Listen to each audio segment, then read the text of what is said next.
ipa wo ni bí àwọn gómìnà ẹgbẹ́ PDP ṣe ń bọ́ sí APC máa ní lórí òṣèlú Nàìjíríà? Gómìnà ìpínlẹ̀ Bayelsa Duyedere ti kọ̀wé sí ẹgbẹ́ òṣèlú People's Democratic Party PDP pé òun kò ṣe ọmọ ẹgbẹ́ náà mọ́ níbi ìpàdé ìgbìmọ̀ aláṣẹ ẹgbẹ́ náà. Ìpínlẹ̀ náà tó wáyé ní ilé ìjọba ní ìlú Yanagao ni gómìnà náà ti kéde ìpinnu rẹ̀.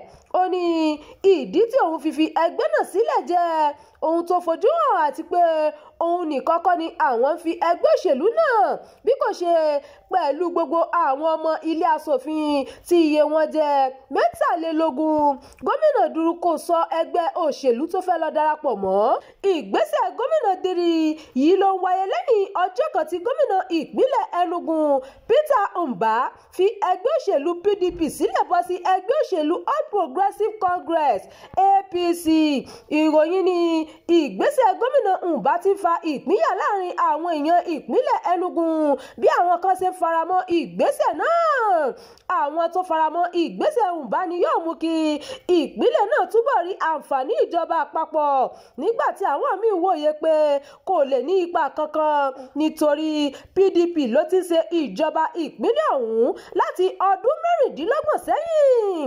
Ọ̀pọ̀ àwọn gómìnà ló ti darapọ̀ mọ́ ẹgbẹ́ òṣèlú All Progressives Congress láti ìgbà tí ààrẹ Bọ́lá Tinubu ti di ààrẹ Nàìjíríà lọ́dún 2023 nínú ọdún 2025. Yàtọ̀ sí Diri, àwọn gómìnà mẹ́ta míì ló ti darapọ̀ mọ́ ẹgbẹ́ òṣèlú APC láti PDP. Gómìnà ìpínlẹ̀ Enugu Peter Mbah sọ pé òun fẹ́ kí àjọṣepọ̀ tó dánmọ́rán wà láàrin ìpínlẹ̀ ọ̀hún àti ìjọba àpapọ̀ ni òun ṣe darapọ̀ mọ́ APC. Ní ìbẹ̀rẹ̀ oṣù kẹfà ni gómìnà ìpínlẹ̀ Akwa Ibom Umo Eno náà di gbádàgbọ́n rẹ̀ tó tàkóso sí ẹgbẹ́ òṣèlú APC láti PDP tó wà tẹ́lẹ̀. Gómìnà Eno ní ìdí tí òun fi ṣe bẹ́ẹ̀ ni ọ̀wọ̀ tí òun ní sí ààrẹ Tinubu àti láti ṣe àtìlẹ́yìn fún ààrẹ ilé asòfin àgbà Godswill Akpabio. Nínú oṣù kẹrin ni gómìnà ìpínlẹ̀ Delta Sheriff Obrivori darapọ̀ mọ́ ẹgbẹ́ òṣèlú APC bó ṣe ní àwọn kò lè máa tẹ̀síwájú nínú ọkọ̀ tí kò rìn o. Ní báyìí àwọn ìpínlẹ̀ tí ẹgbẹ́ òṣèlú PDP ti ní gómìnà kò ju 8 lọ o. Àwọn náà ni Ahmadu Finitiri ti ìpínlẹ̀ Adamawa, Bala Muhammad ti Bauchi, Caleb Mutfwang ti Plateau, Abu Kefas ti Taraba àti Dauda Lawal ti ìpínlẹ̀ Zamfara ní ẹkùn àríwá Nàìjíríà. Àwọn yòókù ni Ṣèyí Mákindé ní ìpínlẹ̀ Ọ̀yọ́, gómìnà Fubara ti ìpínlẹ̀ Rivers àti Adémọ́lá Adélékè ti Ọ̀ṣun ní gúúsù Nàìjíríà. Malam Kabiru Sufi, olùkọ́ nípa ìmọ̀ ẹ̀tọ́ òṣèlú ní ilé ẹ̀kọ́ Kano College of Advanced Studies CAS, sọ pé ipa tí kò dára tó bẹ́ẹ̀ gẹ́ níbi àwọn gómìnà ẹgbẹ́ òṣèlú alátakò ṣe ń fi ẹgbẹ́ náà sílẹ̀ o. Ó ní kì í ṣe ohun tó bójúmu tí ẹgbẹ́ òṣèlú alátakò bá dojúdé ní Nàìjíríà. Ó ní èyí yóò túmọ̀ sí pé kò ní sí ẹgbẹ́ òṣèlú alátakò tó ṣe kókó tó lè ìjọba tó wà lóde sí àkíyèsí tí wọ́n bá hu àwọn ìwà kò tọ́.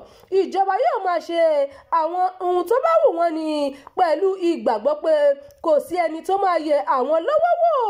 Akínọlá Ayọ̀bámi, onímọ̀ nípa ètò òṣèlú ní ìpínlẹ̀ Èkó, sọ pé ìgbésẹ̀ náà léwu fún ọjọ́ iwájú ètò òṣèlú Nàìjíríà o. Ó ní ó dàbí pé Nàìjíríà ti lọ sóko nínú ẹgbẹ́ òṣèlú kan ṣoṣo láìsí ẹgbẹ́ òṣèlú alátakò tó lè máa sọ̀rọ̀ lórí àwọn ìgbésẹ̀ ìjọba. Tí a bá wo bí ètò òṣèlú Nàìjíríà ṣe lọ, ó dàbí pé a ti fẹ́ di orílẹ̀-èdè oní ẹgbẹ́ òṣèlú kan ṣoṣo. Ààrẹ Bọ́lá Tinubu gbé irú ìgbésẹ̀ yìí nígbà tó ṣe gómìnà ìpínlẹ̀ Èkó tó sì dàbí pé ó fẹ́ ṣe bẹ́ẹ̀ lásìkò yìí náà. Ìròyìn fún ti àkókò yìí kò ní jù báyìí lọ. Ẹ má gbàgbé láti tẹ̀lé ìkànnì yìí, ẹ bá wa pín ká kí a sì fi èròǹgbà yín sí abala àríwísí. Abdulkareem Nimat ló ti ń jábọ̀ ìròyìn.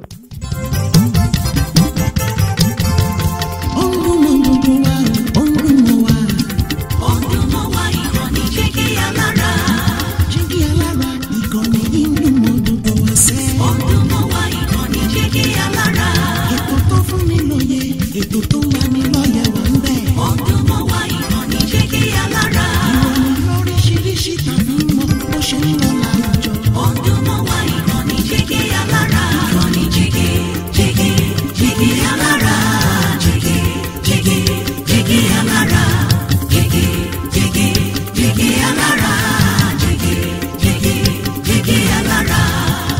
ìkànnì Jígí Alára 24, bàbá gbogbo.